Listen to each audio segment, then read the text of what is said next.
کہا جناب اس کا کرنا کیا؟ کہا اس کے ہاتھ باندھ دو، پیر باندھ دو، اور جو بھوکے کتے ہیں نا، جن کو کئی دنوں سے میں نے بھوکا رکھا ہوا ہے، وہ کتے اس پر چھوڑو، اور جب کتے اس کا گوشت نوچے تو کوفے کے بازاروں میں اعلان کرنا کہ جو نبی پاک کی اہل بیت کا گستاخ ہو اسے اسرائیل بھی جان نکالنے نہیں آتے، کتے نوچتے ہیں۔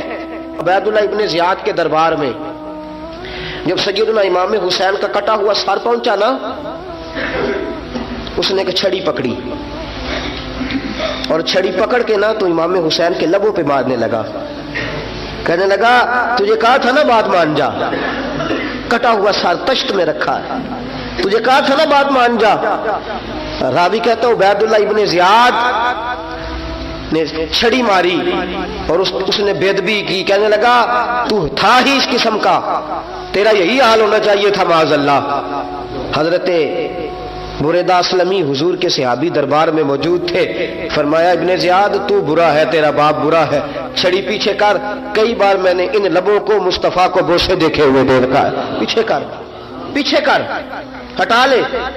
راوی کہتے ہیں کہ 1 2 3 4 5 6 سال گزر گئے، وہی کوفے کا دربار، وہی محل، وہی تخت اور وہی تشت جس میں امام حسین کا سر رکھ کے لایا گیا تھا۔ 6 سال کے بعد مختار ثقفی حکمران بن گیا۔ مختار ثقفی نے کہا کہ میں چن چن کے ماروں گا وہ بندے جنہوں نے امام حسین کو قتل کیا تھا۔ 1 نہیں 2 نہیں 4 نہیں 6000 بندہ مارا اس نے، چن چن کے۔ راوی کہتے ہیں کہ یہ ابن زیاد 30,000 فوج لے کے نہر فرات کے کنارے میدان کربلا کے سامنے آیا اور اس نے جہاد کیا۔ مختار ثقفی نے ابراہیم بن مالک کو بھیجا، فرمایا جاؤ قتل کر کے لاؤ۔ لڑائی شروع ہو گئی، یکم محرم کو ہوئی تو پھر بند ہو گئی، پھر 5 کو شروع ہو گئی، پھر 7 کو شروع ہو گئی، 10 محرم کا دن آ گیا۔ 6 سال کے بعد وہی ظہر کا وقت آ گیا، وہی عبید اللہ ابن زیاد جس نے امام حسین رضی اللہ تعالیٰ عنہ کو قتل کروایا تھا، وہ گرا ہوا ہے اور زمین پہ گرا ہے، اس کی گردن پہ ابراہیم بن مالک نے پیر رکھا اور اس کی گردن کو کاٹ کے تشت میں رکھا، اور تشت میں رکھ کے جب اس نے کوفہ بھیجا، وہی تخت جس پہ عبید اللہ ابن زیاد نے بیٹھ کے امام حسین کے مبارک لبوں پہ چھڑی ماری تھی، اسی تشت پہ رکھ کے جب اسی عبید اللہ ابن زیاد کا سر سامنے رکھا تو کوفے کے اس دارالخلافہ کے ایک کونے سے ایک بابا بولا اور بول کے کہنے لگا لوگوں گواہ رہنا میرا رب بڑا عادل ہے، گواہ رہنا اللہ بڑا عادل ہے۔ چیختا ہے، کونے سے پکارتا، کہتا لوگوں عدل ہو گیا، انصاف ہو گیا، عدل ہو گیا، انصاف۔ دیکھو دیکھو، جب حسین کا سر آیا تھا، ابن زیاد نے گستاخی کی تھی تو کونے سے آوازیں نکلنے لگی تھی کہ زیاد برا ہے، حسین اچھا ہے۔ آج ابن زیاد کا سر آیا ہے، آواز پھر کونے سے نکلی ہے، لیکن آواز کیا گونج رہی ہے؟ آواز پھر وہی گونج رہی ہے، زیاد ابن زیاد برا تھا، حسین کو اللہ نے بڑی عزت عطا فرما رکھی۔ مکافات عمل، مکافات عمل۔ اللہ غافل نہیں ظالم جو کام کرتے، اللہ غافل نہیں۔ 6 سال کے بعد وہی دن، وہی وقت، وہی گھڑی، وہی لمحہ، وہی سارا نظام، وہی دربار۔ انسان ڈرتا نہیں، انسان باز آتا، عبرت پکڑتا۔ ابن زیاد اس وقت کہتا تھا کہ میں جاؤں حسین کے پاس، میں امام زین العابدین جس طرح نکلے تھے نا کربلا سے اور دمشق آئے تھے گرفتاری کے عالم میں، اور پھر دمشق سے مدینے آئے تھے، اسی عالم میں پھر گرفتار کرایا۔ اور خلیفہ عبد الملک بن مروان کے سامنے جب امام زین العابدین پہنچے تو آپ نے کہا کہ تو نے دیکھا ہے نا میرے باپ کے قاتلوں کا کیا انجام ہوا تھا، تو نے دیکھا ہے میرے باپ کے قاتلوں کا، باز آ جا۔ اس نے کہا کہ یزید کے پاس طاقت تھی، اس نے آپ کو گرفتار کرا لیا تھا، اب میرے پاس طاقت ہے، میں نے بھی گرفتار کرا لیا ہے۔ میرے امام کا ایک ہی بیٹا حضرت امام زین العابدین، ان کے 6 بیٹے کتابوں میں آتے ہیں، کم اور زیادہ کی روایتیں بھی ملتی ہیں۔ امام زین العابدین ایک لخت جگر اور ایک خاندان کی سپہ سالار بی بی، کون بھلا؟ حضرت سیدہ زینب رضی۔ یہ جناب زینب جب پیدا ہوئی تھی نا تو حضرت علی رضی اللہ تعالیٰ عنہ فرماتے ہیں کہ حضور سفر پہ گئے ہوئے تھے، تو مجھے سیدہ فاطمہ نے کہا کہ بچی کا نام رکھو، تو میں نے کہا کہ میں نے پہلے رکھے ہیں۔ کہا حضور تو سفر پہ ہیں، فرمایا آئیں گے تو نام رکھیں گے۔ جناب زینب رضی اللہ تعالیٰ اور حضرت امام زین العابدین کی مختلف روایتوں میں مختلف عمر آئی۔ یہ دو خاندان کے بڑے بچے تھے، خاندان کے یہ دو بڑے بچے تھے۔ میرے دوستو، یہ جو ایک اہم مسئلہ آپ کے گوش گزار کروں، پہلے یہ ہوتا تھا پہلے کہ خلافت روحانی بھی اور سیاسی بھی ایک ہوتی تھی۔ امام حسن تک ایک رہی، روحانی خلافت بھی اور سیاسی خلافت بھی ایک رہی۔ مسئلہ تھوڑا باریک ہے، تھوڑا سا آپ کو میرے بات غور سے سننی پڑے گی۔ پہلے خلافت ایک ہوتی تھی، روحانی بھی اور سیاسی بھی۔ حضرت ابو بکر صدیق رضی اللہ تعالیٰ عنہ سیاسی کام بھی کرتے تھے مسجد نبی کے منبر پر بیٹھ کر، اور ساتھ ساتھ لوگوں کو روحانیت کی طرف بھی توجہ دلاتے تھے، اللہ اللہ بھی سکھاتے تھے، لوگوں کو نماز بھی پڑھاتے تھے، جمعہ بھی پڑھاتے تھے، سارا کچھ ہوتا تھا۔ جناب امام حسن تک یہ کام رہا، حضرت عمر فاروق، حضرت عثمان غنی، جناب علی مرتضیٰ اور امام حسن تک یہ سلسلہ رہا۔ پھر خلافت دو حصوں میں بٹ گئی، ایک ہو گیا سیاسی خلیفہ جو حکومت چلائے، اور ایک ہو گیا روحانی خلیفہ جو لوگوں کو اللہ اللہ بتائے۔ وہ جو خلافت تھی نا روحانی، وہ آج تک آ رہی ہے، صوفیاء کے ذریعے، علماء کے ذریعے، نیک اور پارسا لوگوں کے ذریعے وہ اللہ اللہ بتاتے ہیں، وہ اللہ اللہ بتاتے ہیں، پھر اپنا خلیفہ بناتے ہیں، پھر وہ اللہ اللہ بتاتا ہے۔ یہ وہ ہے خلاف۔ حضرت امام زین العابدین رضی اللہ تعالیٰ عنہ کو بادشاہ وقت نے بلایا نا اپنے پاس، تو امام زین العابدین نے فرمایا میں نہیں جاؤں گا، میں جاؤں گا۔ عبد المالک بن مروان نے بلایا اور امام زین العابدین کو کہا کہ آپ کو ضرور آنا پڑے گا۔ آپ نے فرمایا اس کی وجہ؟ اس نے کہا جی وجہ یہ ہے کہ آپ کی طرف لوگوں کا رجوع بہت ہے، لوگوں کی توجہ بہت ہے، دل کھینچے چلے جاتے ہیں۔ امام زین العابدین نے فرمایا سارا زمانہ بھی میری طرف آئے، پھر میں بادشاہ کے دربار میں، بادشاہ بزرگوں کے پاس آئے تو ان کی عزت بڑھتی ہے، اور اگر نیک لوگ بادشاہوں کے دروازوں پہ جائیں تو ان کی عزت گھٹتی ہے۔ فرمایا میں نہیں جاؤں گا۔ اس نے کہا کہ امام مجھے سمجھ کوئی نہیں آتی۔ امام زین العابدین سے کہنے لگے مجھے سمجھ کوئی نہیں آتی کہ بادشاہ میں ہوں لیکن راشا آپ کے پاس ہوتا ہے۔ عجیب تماشا ہے کہ لوگوں کی تلواریں میرے ساتھ رہتی ہیں، دل آپ کے ساتھ دھڑکتے ہیں۔ میں دیکھتا ہوں کہ مدینے کے بعد ایک کٹیا میں آپ رہتے ہیں، کٹیا میں، لیکن میں دیکھتا ہوں کہ سورج بھی چڑھتا ہے تو آپ کو سلامی دے کے چڑھتا ہے، اور چاند بھی نکلتا ہے تو حسین کے بیٹے کے قدم چوم کے نکلتا ہے۔ امام زین العابدین رضی مدینے سے باہر چلے گئے، ڈیرا لگا لیا، عمر بھر اسی جگہ، نام تو علی اوس تھا نا آپ کا، لیکن زین العابدین عبادت کرنے والوں کی زینت۔ میرے امام نے خلیفہ عبد المالک بن مروان سے کہا تو باز آ جا، میں حسین کا بیٹا ہوں، مجھے لوگوں کو اللہ اللہ سکھانے دے۔ اب میں تخت خلافت پہ بیٹھ کر نہیں، میں چٹائی پہ بیٹھ کے دین پڑھاؤں گا، اب میں فرش زمین پہ بیٹھ کے لوگوں کو اللہ اللہ سکھاؤں گا۔ امام زین العابدین کو خلیفہ عبد المالک بن مروان ہوا پتہ کیا تھا؟ تھوڑی سی تاریخ بتا دوں۔ یزید کے مرنے کے بعد اس کا بیٹا آیا، وہ 40 دن تک رہا، میں نے 10 محرم کو بتایا تھا۔ اس نے کہا میں اپنے باپ کو بھی اس قابل نہیں سمجھتا تھا، چھوڑ کے چلا گیا۔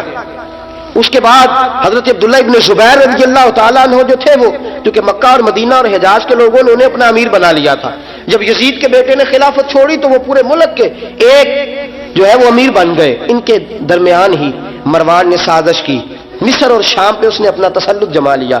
مروان مرتے وقت اپنے بیٹے عبد المالک بن مروان کو بنا گیا امیر۔ عبد المالک بن مروان بڑا ظالم، بڑا خونخوار، بڑا بد تہذیب آدمی تھا۔ امام زین العابدین سے کہنے لگا کہ آپ کو آنا پڑے گا۔ آپ نے فرمایا میں کوئی نہیں آؤں گا۔ اس نے امام زین العابدین کو گرفتار کرایا۔ بہت سارے بزرگوں نے لکھا ہے، بالخصوص امام کشیری نے رسالہ میں لکھا، گرفتار کرایا، ہاتھوں میں بیڑیاں، پیروں میں بیڑیاں۔ امام زین العابدین جس طرح نکلے تھے نا کربلا سے اور دمشق آئے تھے گرفتاری کے عالم میں، اور پھر دمشق سے مدینے آئے تھے، اسی عالم میں پھر گرفتار کرایا۔ اور خلیفہ عبد المالک بن مروان کے سامنے جب امام زین العابدین پہنچے تو آپ نے کہا کہ تو نے دیکھا ہے نا میرے باپ کے قاتلوں کا کیا انجام ہوا تھا، تو نے دیکھا ہے میرے باپ کے قاتلوں کا، بعد آ جا۔ اس نے کہا کہ یزید کے پاس طاقت تھی، اس نے آپ کو گرفتار کرا لیا تھا، اب میرے پاس طاقت ہے، میں نے بھی گرفتار کرا لیا ہے۔ امام زین العابدین سے کہنے لگا آپ کے پاس طاقت ہے تو دکھائیے، آپ کے پاس ہے طاقت تو دکھائیے۔ امام زین العابدین رضی اللہ تعالیٰ عنہ نے فرمایا تجھے کہا چیلنج نہ کر، میں درویش ہو گیا ہوں، ایک طرف لگ گیا ہوں، ایک کونے میں جا کے بیٹھ گیا ہوں, مدینے سے باہر جا کے میں نے ڈیرا لگایا, بس مجھے اب چھیڑ مت, مجھے اپنا کام کرنے دے, مجھے لوگوں کو دین سکھانے دے, اللہ اللہ بتانے دے, تو جان, تیری حکومت جانے, تیری سلطنت جانے, میں تیرے کام میں دخل نہیں دیتا, تو میرے کام میں دخل نہ دے, مجھے اللہ اللہ کرنے دے, اللہ اللہ کرانے دے. کہنے لگا میرے پاس طاقت ہے, میں نے گرفتار کر لیا ہے. امام زین العابدین رضی اللہ تعالیٰ عنہ کے ہاتھ اور پاؤں میں بیڑیاں تھی. امام زین العابدین کی زبان سے نکلا اللہ اللہ اللہ. تیسری دفعہ جب آپ کی زبان سے اللہ نکلا, ساری بیڑیاں ٹوٹ کے زمین پہ گر گئیں. امام زین العابدین کے لیے اٹھنے لگا, فرمایا بیٹھ جا زمین پہ. خلیفہ زمین پہ بیٹھا. امام زین العابدین رضی اللہ تعالیٰ عنہ نکلے. مجھے نہ کہنا روایت ضعیف ہے, روایتیں ضعیف ہوتی ہیں, عقیدے مضبوط ہونے چاہیے. حضرت امام زین العابدین پلٹے اور پلٹ کے کہنے لگے طاقت پہلے بھی ہمارے پاس تھی, طاقت آج بھی ہمارے پاس ہے. جب رب کہتا ہے ہم استعمال نہیں کرتے, اور جب کہہ دیتا ہے تو ہم استعمال کرنا شروع کر دیتے ہیں. بس اللہ کی رضا پہ راضی.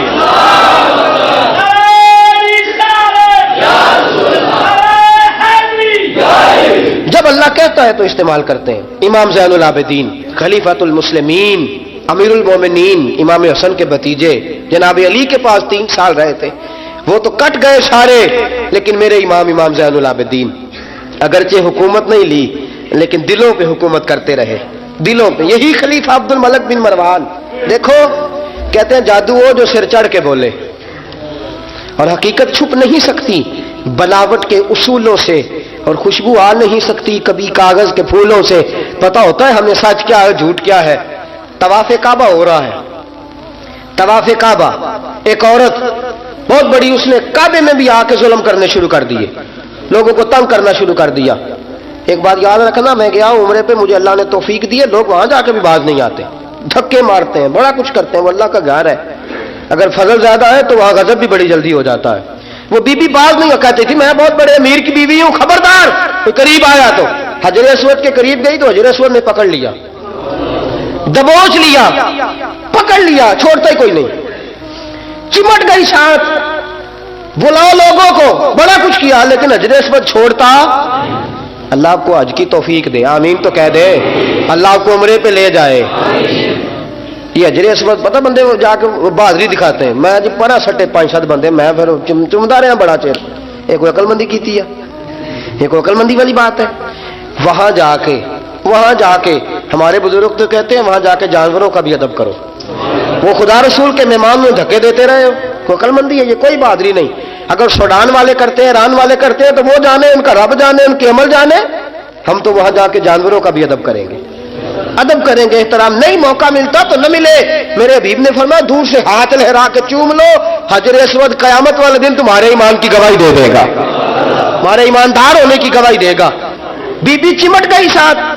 خلیفہ عبد الملک بن مروان سے کہا کہ وہ بہت بڑے رئیس کی بیوی, اب چھڑا.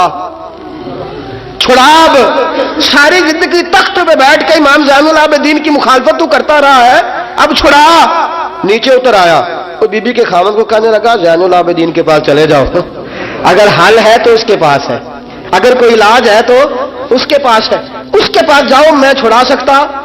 ادھر جاؤ, ادھر وہ ہے دروازہ, وہ ہے جناب علی کا پوتا, وہ ہے امام حسین کا جانشین, وہ بیٹھا ہے. زین العابدین تیرا تو سارا گھر کربلا میں کٹ گیا تھا, تیرے پاس تو رہنے کو مکان تک نہیں بچا تھا, خون کی ندیاں بہ گئی تھی, اور یہ کیا معاملہ ہے. امام زین العابدین کی سیرت اور صورت لوگوں کو بتاتی ہے کہ اب بھی اگر محبتوں کی وجہ سے دل جھکیں گے تو ہمارے خاندان کی طرف ہی جھکیں گے. امام زین العابدین کے پاس گئے, امام زین العابدین اپنے حجرے میں بیٹھے, کہا جناب ایک بی بی حجر اسود کے ساتھ لگ گئی, آپ آئیے. امام زین العابدین رضی اللہ تعالیٰ عنہ نے فرمایا میں نے سنا ہے رئیس کی بیوی ہے, لوگوں کی تنگ کرتی ہے, چھڑا لے گا. انہوں نے کہا حضرت جی وہ بھی آیا ہوا ہے, وہ کہتا ہے اگر چھڑا سکتا ہوتا تو پہلے بھی چھڑا لیتا, مہربانی کرے. امام زین العابدین اٹھے, ان کے ساتھ گئے. اس بی بی سے جا کے کہنے لگے تو توبہ کرتی ہے, توبہ کرتی ہے؟ کہنے لگی کرتی ہوں. امام زین العابدین کے ہاتھ اٹھے, اور لفظ کیا ہے کہ اللہ تو جانتا ہے نا میں کون ہوں. لفظ کیا ہے؟ امام زین العابدین کی دعا سنو, دعا پر میں مولا تو جانتا ہے میں کون ہوں, میں کون ہوں. راوی کہتے ہیں امام زین العابدین کی زبان پر لفظ ہے یا اللہ تو جانتا ہے نا میں کون ہوں. بی بی دھڑام سے پیچھے گری اور کہنے لگی اللہ اکبر, رام سے پیچھے گر گئی. اللہ اکبر. علی کا گھر بھی کیا گھر ہے کہ جس گھر کا ہر ایک بچہ جسے دیکھو وہی شیر خدا معلوم. اور میرے اعلیٰ حضرت فرماتے ہیں تیری نسل پاک میں ہے بچہ بچہ نور کا, تو ہے عین نور, تیرا سب گھرانہ نور کا. جناب امام زین العابدین رضی اللہ تعالیٰ عنہ کیا کہتے ہیں, یا اللہ تو جانتا ہے نا میں کون ہوں. ایک وہ تھے جو مٹ گئے, مٹتے ہیں, مٹ جائیں گے, مٹتے ہیں, آدھا تیرے نہ مٹا ہے نہ مٹے گا کبھی چرچا تیرا. ایک وہ تھے جو مٹ گئے, اور ایک یہ میرے امام کا صاحبزادہ ہے. اور میرے دوستو وہ جو بات میں نے پہلے کہی نا, یہ اکڑے رہے, یہ ظالم اکڑے رہے, مر گئے. میرے امام کا یہ صاحبزادہ, ایک صاحبزادہ مدینہ منورہ کے ایک کونے میں, ایک نکر میں ساری زندگی. لوگ کہتے ہیں کہ امام زین العابدین کا حال یہ تھا, نماز شروع کرتے اتنی لمبی نماز پڑھتے کہ بھول جاتے سارا زمانہ. امام زین العابدین نماز پڑھ رہے ہیں, گھر میں آگ لگ گئی ہے. چھوٹا بچہ آپ کا چھوٹا صاحبزادہ قریب سویا ہوا ہے. امام زین العابدین رضی اللہ تعالیٰ عنہ نماز پڑھ رہے ہیں, آگ لگ گئی, بچہ قریب سویا, لوگ آئے, شور مچ گیا, آگ بجھاتے رہے, بچے کو اٹھا کے لے جاتے رہے. نماز کے بعد امام زین العابدین نے دیکھا, فرمایا یہ کیا ہے, یہ خاک کس قسم کی؟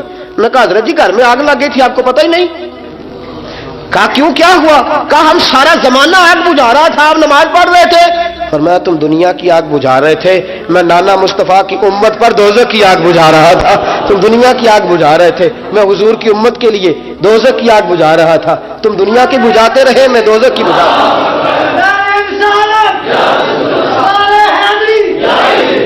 یہ امام زین العابدین ہے. وہ سارے مٹ گئے, اور یہ امام کیسی عاجزی, کیسی انکساری. حضرت امام حسن بصری یہ خلیفہ ہیں امام زین العابدین کے بھی, اور خلیفہ ہیں حضرت امام باقر کے بھی. امام باقر امام زین العابدین کے بیٹے ہیں, امام جعفر صادق ان کے پوتے ہیں.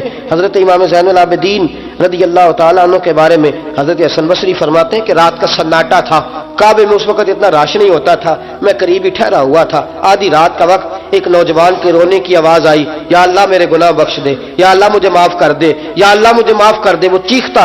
امام حسن بصری فرماتے ہیں کہ میں سویا ہوا تھا اپنے حجرے میں, کعبے کے قریب ٹھہرا ہوا تھا. فرماتے ہیں کہ میری اس نوجوان کی آہوزاری کی وجہ سے میری آنکھ کھل گئی, اس کی طلب کی وجہ سے میں اٹھا. اور فرماتے ہیں کہ میں نے سوچا بہت بڑا کوئی گناہگار آ گیا ہے. فرماتے ہیں کہ وہ کیا کہتا ہے, جب میں اٹھا ہوں کعبے کے قریب گیا ہوں کہ جا کے تسلی دیتا ہوں, تو اس کی زبان سے جملہ نکلا, کہنے لگا یا اللہ مجھے قیامت میں ذلیل نہ کرنا, اے اللہ اگر میرے عمل اچھے نہیں تو مجھے قیامت کے دن اندھا کر کے اٹھانا, میں تیرے نیک بندوں کے سامنے کیا جواب دوں گا. فرماتے ہیں وہ نوجوان تڑپتا ہے, روتا ہے. حضرت حسن بصری فرماتے ہیں کہ میرے پہنچتے پہنچتے وہ اتنا بلند آواز سے تڑپنے لگا کہ بے ہوش ہو کے زمین پہ گرا. آپ فرماتے ہیں میں قریب گیا, اس نوجوان کے قریب گیا تو بڑی خوبصورت خوشبو مجھے آئی. فرماتے میرے دل میں خیال تھا تسلی دوں گا کہ بیٹا ٹھہر جا, میں بھی دعا کرتا ہوں, تو بھی دعا کر, اللہ بڑا مہربان ہے معاف کر دے گا. فرماتے ہیں جب میں نے اس نوجوان کے چہرے سے زلفیں ہٹائی, گرد صاف کی, تو میرے پاؤں تلے سے زمین نکل گئی. یہ تو امام حسین کا بیٹا زین العابدین ہے, یہ تو امام حسین کے لخت جگر, علی المرتضیٰ کے جگر پارے جناب سیدہ فاطمہ کے نور نظر ہے. یہ تو حضرت شہر بانو شہزادی کے بیٹے ہیں. اتنی آہوزاری, اتنی تڑپ, اتنی بے چینی, اتنا اللہ سے تعلق. حضرت حسن بصری فرماتے ہیں کہ قدموں پہ گرا, پاؤں چومے. امام زین العابدین کی آنکھ کھلی تو کہا حسن بصری نہ کر, نہ کر, تو بزرگ ہے. امام زین العابدین اٹھ کے بیٹھ گئے. حضرت حسن بصری رحمت اللہ تعالی علیہ فرماتے ہیں میری آہ نکل گئی, آنسو میرے بہہ گئے. میں نے کہا زین العابدین کہاں سے دل لے کے آئے ہو تم لوگ, اور کہاں سے سوارا ہے خدا نے تمہارے خاندان کو. سارا کچھ دے بھی دیتے ہو اللہ کی راہ میں, سارا کچھ لٹا بھی دیتے ہو, سارا کچھ قربان بھی کر دیتے ہو, اپنے لیے رکھتا بھی کچھ نہیں, اور پھر بھی معافیاں ہی مانگتے پھرتے ہو, پھر بھی معافیاں ہی مانگتے پھرتے ہو, پھر بھی روتے پھرتے ہو, پھر بھی بارگاہ خدا بندی کے اندر آہوزاریاں کرتے رہتے ہو. حضرت حسن بصری رحمت اللہ تعالی علیہ فرماتے کہ وہ زمانہ میں نے امام زین العابدین کا دیکھا. میرے دوستو وہ تو مٹ گئے, اکڑے رہے نا, مٹ گئے. کربلا کے بعد وہ مٹ گئے میرے امام کو مٹانے والے. لیکن امام زین العابدین میرے امام کا ایک صاحبزادہ بچہ تھا, لیکن انہوں نے روحانی خلافت کا آغاز کر دیا. پوری دنیا میں میرے امام زین العابدین کا فیض ہے, جسمانی بھی ہے, روحانی بھی ہے, علمی بھی ہے. امام زین العابدین نے زندگی پوری گزار دی ایک کونے میں لگ کے. امام زین العابدین کسی سیاسی کام میں کبھی مداخلت نہیں, حضرت امام جعفر صادق کا زمانہ آیا تو پھر بادشاہ نے بلایا امام جعفر صادق کو. اور یہ امام جعفر صادق وہ بزرگ ہیں کہ حضرت امام اعظم ابو حنیفہ رحمۃ اللہ علیہ امام جعفر صادق کے مرید ہیں, ان کے مرید ہیں, ان کے خلیفہ ہیں. حضرت امام جعفر صادق کو بلایا, اور جب سیدنا امام جعفر صادق رحمۃ اللہ علیہ رضی اللہ عنہ پہنچے تو آپ نے شاندار لباس پہنا, شاندار لباس پہنا, اور اعلیٰ قسم کا جبہ پہنا, اعلیٰ قسم کی پگڑی باندھی, ہاتھ کے اندر عصا پکڑا. اور حضرت امام جعفر صادق رضی اللہ تعالیٰ عنہ کچے مکان سے نکلے, لیکن ذرا باوقار ہو کے نکلے. دربار بادشاہ, دربار خلافت میں پہنچے, اپنی کھنڈی کو, اپنی چھڑی کو ہلایا. میں کیوں بلایا مجھے؟ وہ بادشاہ جس نے کہا تھا بلاؤ ذرا پتہ کرتا ہوں کیوں میلہ لگا رکھا ہے. پھر بھی بادشاہ ڈرتے رہتے ہیں, پھر بھی ڈرتے ہیں کہ اگر ان روحانی لوگوں نے اشارہ کیا تو ساری دنیا ان کے پیچھے نکل پڑے گی. بلاؤ, کیوں میلہ لگائے رکھا ہے؟ جب بادشاہ کے سامنے پہنچے تو بادشاہ سے کہا کیا بات ہے, کیوں بلایا تھا مجھے؟ کہنے لگا حضور غلطی ہو گئی. آج کے بعد امام جعفر صادق باہر نکلے تو بادشاہ کے واری کہنے لگے تو بڑی باتیں کرتا تھا, ڈنگے مارتا تھا, بڑھ کے مارتا تھا, بلاؤ امام کو پوچھ لیتا ہوں کیا ہوا. کہنے لگا یار پتہ نہیں کیا بات ہے, جب نہیں ہوتے تو بات نکلتی ہے, جب سامنے آ جاتے ہیں تو منہ کے اندر سے زبان بولتی نہیں ہے.